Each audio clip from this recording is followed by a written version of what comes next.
to start a new batch of 10th ICSE mathematics. मैंने जो सोचा है वो ये है कि मैं 10th ICSE मैथमेटिक्स में एक कोशिश करूँगा, एक रिवोल्यूशन लाने की कोशिश करूँगा। आपको हर एक टॉपिक, हर एक चैप्टर मैं बहुत अच्छे से समझा पाऊँ और मैं होल हार्टेडली आपके साथ हार्ड वर्क करूँगा। बट आप लोगों का कॉपरेशन जो है मुझे बहुत अच्छे से चाहिए, आप लोगों का सपोर्ट बहुत अच्छे से चाहिए। अगर आप लोग मुझे सपोर्ट नहीं करेंगे तो मैं कहीं ना कहीं स्टैंड नहीं कर पाऊंगा। सो आई होप कि आपको मैं बेस्ट ऑफ बेस्ट दे पाऊँ और आप भी मुझे बेस्ट ऑफ बेस्ट रिस्पॉन्स दीजिएगा। Thank you. So I am going to start the first chapter of 10th ICSE mathematics, जैसे दैट इज GST। तो हम लोग थोड़ा समझ लेते हैं और मैं चैप्टर या मैथमेटिक्स स्टार्ट करने से पहले मैं आपसे कुछ कहना चाहता हूँ। मैं जब भी कोई चैप्टर स्टार्ट करूँगा या जब भी मैं कोई चीज़ पढ़ाऊँगा तो मैं सबसे पहले मैं कोशिश करूँगा कि मैं उसकी नॉलेज दे सकूँ। देखिए, आप लोग के अंदर ये फीलिंग आनी चाहिए। You should have a feeling in you that doing each and every question doesn't matter, knowing each and every question matters. मतलब आप लोग अगर केवल क्वेश्चन को सॉल्व करने के लिए पढ़ रहे हैं तो ये जो मेथड है पढ़ाई का, ये ट्रू नॉलेज को गेन नहीं करेंगे आप फिर फ्यूचर में जब फ्यूचर में कॉम्पिटिशन बेसिस पे जाएंगे तो आप 90% ले 95 ले आएंगे, बट थोड़ा सा अगर हट के क्वेश्चन आ गए तो आप लोग कर नहीं पाएंगे। तो बेस्ट ऑफ बेस्ट ये रहेगा जब कभी भी किसी चीज़ को पढ़ा जाए, चाहे वो कोई भी सब्जेक्ट हो, but I am talking of mathematics, तो आप हमेशा हर चैप्टर को बहुत सटीक तरीके से, बहुत इंटीग्रेटेड तरीके से आप उसको पढ़िए, समझिए, तब जाके क्वेश्चंस करिए। क्वेश्चंस करना हमारा मेन मोटो नहीं है। हमारा मेन मोटो है चैप्टर को या टॉपिक को समझना, वो कैसे हमारी लाइफ में बहुत यूजफुल होगा, क्या करना है उससे, कहाँ कहाँ यूज हो सकता है। अगर हम केवल रटते रहेंगे, रटने के अलावा हमारे पास कोई और कॉन्सेप्ट नहीं है अगर, तो हम कुछ नहीं कर सकते। अगर हम नॉलेज के पीछे थोड़ा सा भागेंगे तो चीज़ें कहीं ना कहीं अच्छी निकलेंगी, कहीं ना कहीं आप फेल नहीं होंगे, कहीं ना कहीं आपको ट्रू नॉलेज रहेगी। कोई भी क्वेश्चन किसी भी तरह का आ जाए और आपके जो मतलब फ्यूचर में भी आपको एक बहुत हेल्प करने वाला है। तो सबसे पहले आपको मेरी रिक्वेस्ट है, आप हमेशा नॉलेज पर फोकस करिए। नॉलेज पर फोकस करेंगे, चीज़ें बदलेंगी। ठीक है। So let's start with GST। What is GST? देखिए, GST जो है गुड्स एंड सर्विसेज टैक्स, इसकी फुल फॉर्म है। गुड्स मतलब होता है जो हमारे पूरे देश में जितनी भी चीज़ें का उत्पादन हो रहा है, we can say like production हो रहा है। फॉर एग्जाम्पल लाइक आप जो डेली हाउस होल्ड चीज़ें यूज करते हैं, मान लीजिए साबुन हो गया, सोप हो गया, डिटर्जेंट हो गया, पेस्ट हो गया, ऐसी जितनी चीज़ें फूड प्रोडक्ट से लेके हर चीज़ जो भी यूज करते हैं वो सब गुड्स आता है। सर्विस क्या होता है? सर्विस जैसे आपको मतलब सर्विस जैसे होटल, रेस्टोरेंट्स, बड़े बड़े ताज होटल और ये सब चीज़ें ये सर्विस देते हैं। तो ऐसे बहुत सारे एग्जाम्पल हैं जिसमें मैं सर्विस का आपको नाम दे सकता हूँ, बट ये आपको सर्विस देते हैं। तो इन सब सर्विस में वो एक तरह का टैक्स देते हैं, उस तरह के टैक्स को कहते हैं हम सर्विस टैक्स। तो गुड्स एंड सर्विसेज टैक्स तो कहा जाता है इसका बेसिक, इसका मतलब ये क्यों आया, क्यों ये हटाया, क्यों ये लाया गया और क्यों पीछे वाली जो चीज़ें थी, पीछे वाला टैक्सेशन जो चल रहा था, जो सिस्टम चल रहा था, वो क्यों हटाया गया, कहीं ना कहीं इसको समझते हैं। तो हमारा जो हमारा इंडिया था नहीं, इंडिया है, जो हमारा इंडिया है, उस इंडिया में आप जानते हो बहुत सारे स्टेट्स हैं।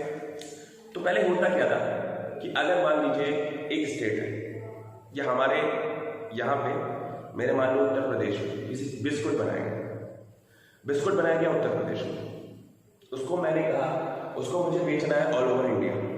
All over India different states हैं, बहुत सारे स्टेट्स हैं। तो मैं मान लो इंडिया उत्तर यूपी में मेरा वो बिस्कुट बना, यूपी में बिस्कुट बना, वो गया आंध्र प्रदेश, वो गया गुजरात,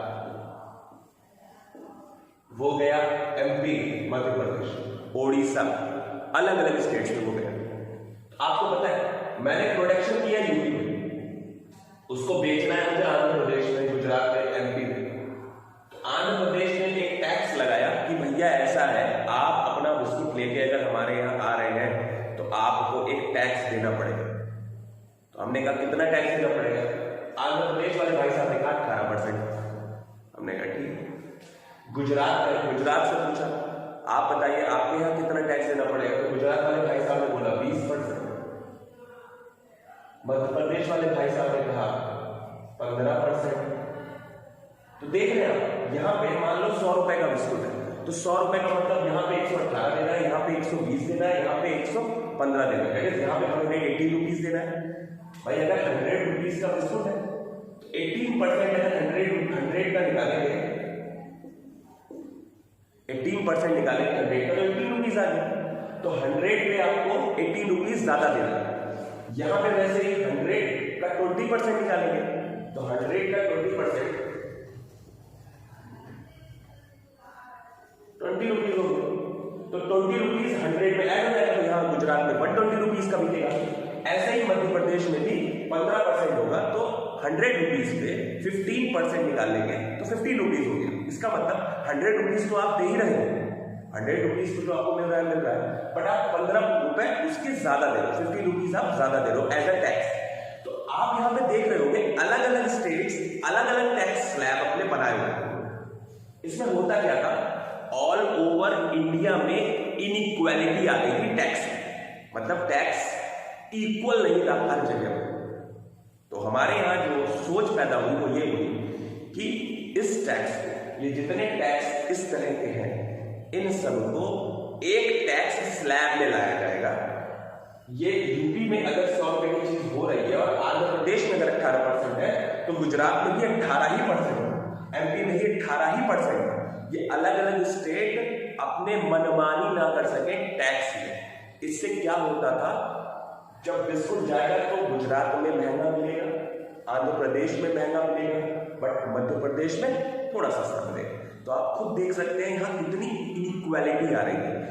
महंगाई जो स्टेट अपना टैक्स बढ़ा देगा, उस स्टेट में महंगाई बढ़ जाती है। शायद मेरी बातें समझ में आ गई। हर एक चीज टैक्स के अंदर नहीं है, जैसे पेट्रोल है वो जीएसटी के अंदर नहीं है, बट वो चीज हम बाद में समझ सकते हैं, हमारे कोर्स में नहीं है तो उसको हमें समझने की जरूरत नहीं है। बाकी जीएसटी का छोटा छोटा सा फंडा जो है आप लोग को शायद समझ में आ जाएगा कि जीएसटी इसलिए लाया गया है क्योंकि हर एक जगह पे बहुत तरह के, आप ऐसे समझें, हर एक स्टेप बाय स्टेप, मतलब टैक्स लेने की एक सीढ़ी थी, जैसे घर की सीढ़ी होती है, तो टैक्स लेने की एक सीढ़ी थी, हर एक स्टेप पे आपको कुछ ना कुछ देना रहता था। अब वो हमारी गवर्नमेंट ने क्या किया, हमारी गवर्नमेंट ने एक साथ उस सीढ़ी को कंबाइन करके एक स्लैब बना दिया। स्लैब का मतलब होता है एक टेबल बना दिया। जैसे 0% की कैटेगरी बना दी, जैसे आप सब्जी लेने जाते हो 0% की कैटेगरी बना दी, तो 0% की कैटेगरी में क्या आएगा, जैसे ब्रेड लेने जाते हो तो ब्रेड पे आपको जीएसटी नहीं देना, सब्जी लेने जाते हो सब्जी पे आपको जीएसटी नहीं देना। क्या सब्जी वाला आपसे बोलता है भैया ऐसा 1 रुपए और दे दो क्योंकि खीरे पे 1 रुपए बढ़ गया है, तो वो सरकार हमसे जीएसटी मांगती है, नहीं मांगते सब्जी वाले ना। तो इस तरह से कुछ चीजें ऐसी हैं जो 0% जीएसटी पे है, तो उन पे जीएसटी आपको नहीं देना रहता। ये स्लैब मतलब टेबल बनी हुई है, 0% वाली, फिर 5% वाली। आपकी बुक में लिखा होगा, then 12% and 18%, 5%, 12%, 18%, then 28%, like this, 28 to 25, whatever it is. तो ऐसे करके स्लैब बनेगा। क्या क्या चीजें किस स्लैब में आ रही है ये बताया गया है। बातें समझ में आ रही है? जैसे ये बताया गया कि 0% मतलब किस पे टैक्स नहीं लगेगा, सब्जी वब्जी पे टैक्स नहीं लगेगा, 5% उन पे टैक्स लगेगा जिसपे जो 5% के स्लैब में जो चीजें आ रही है, 12%, 18% उन पे लगेगा जो 12 और 18% के स्लैब में आ रही है। आई थिंक थोड़ा थोड़ा जीएसटी समझ में आ गया।